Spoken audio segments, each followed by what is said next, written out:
In this video, we're going to learn how to write a decimal as a fraction.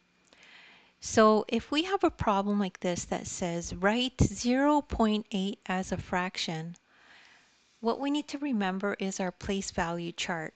And this is the place value chart for fractions or decimals.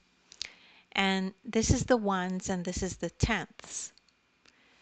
So for now, we're only going to go up to the tenths for the decimals, but later we'll do more. So when you write 0.8 into the place value chart, you just write it like this, 0.8. So 0 is the ones and 8 is the tenths. So 0.8 is 8 tenths.